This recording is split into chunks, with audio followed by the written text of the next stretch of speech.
Olá! Qual a diferença entre um tornado e um furacão? Pois é, sabe que essa dúvida é mais comum do que se imagina? Está vendo esse funil? Podemos dizer que é a representação mais próxima do formato de um tornado. E agora você vai saber tudo sobre esse fenômeno. Os tornados lembram mesmo um funil e têm alto poder de destruição. Eles são capazes de arrancar árvores pela raiz, retorcer ferros, arremessar carros e até casas, a centenas de metros de distância. Quem se lembra daquela cena clássica do filme Twister, quando até um caminhão é sugado pelo vento?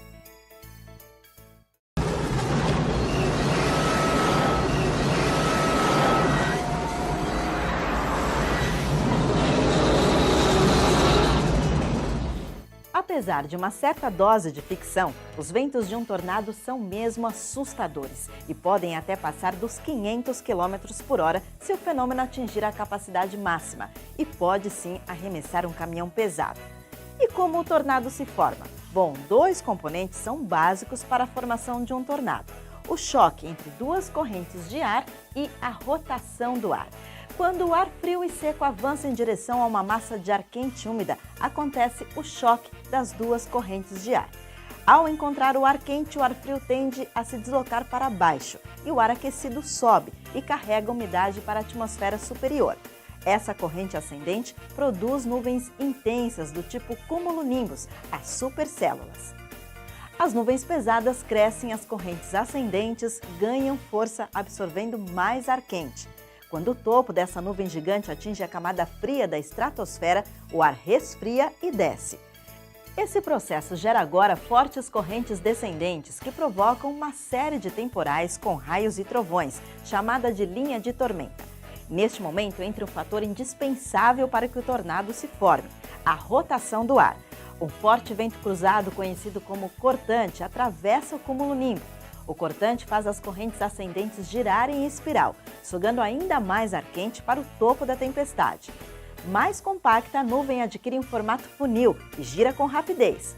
A nuvem funil então toca o chão e neste estágio está formado o tornado.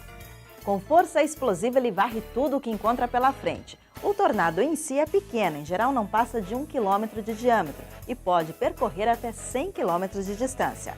A sua ação é rápida e pontual. Uma área pode ficar completamente destruída e ao lado dela não acontecer nada. Nos Estados Unidos, o número de tornados pode passar de 500 por ano. E aqui no Brasil, os eventos não são tão frequentes quanto nos Estados Unidos, mas nas estações de transição, outono e primavera, sempre ocorrem alguns. Olha só que incrível essa imagem de satélite de linhas de tempestade antes da formação de um tornado. Ela foi capturada pelo satélite Aqua da NASA em cima de Oklahoma, nos Estados Unidos, antes da formação de um tornado devastador em maio de 2013. Esse tornado andou 32 quilômetros. Agora, esta animação mostra as nuvens do tipo cumulonimbus, que cresceram sobre Taquarituba pouco antes do violento tornado que atingiu a cidade paulista em setembro de 2013. O radar meteorológico de São Roque, operado pela Aeronáutica, detectou a área de tempestade, que deu origem ao tornado que passou sobre Taquarituba. Veja que ela aparece nesta animação no tom vermelho escuro. Uma estação meteorológica e satélites podem estimar o vento de um tornado, mas se não houver nada disso, a sua força é medida pelo nível dos estragos que ele provoca. A escala Fujita ampliada é que atualmente classifica a força de um tornado, e ela vai do EF0 ao EF5. Na última categoria, os ventos estimados podem ultrapassar os 322 km por hora. Em alguns casos, quando uma nuvem funil se forma sobre o mar e não sobre a terra, temos o fenômeno da tromba d'água. Viu só quanta coisa deu para aprender? Tornado e furacão não devem ser comparados, são sistemas completamente diferentes. E você vai saber tudo isso aqui, é só acompanhar o programa. O nosso canal direto é Explicando o Tempo, @climatempo.com.br ou no Twitter e no Facebook com a hashtag Explicando o Tempo. Até a próxima!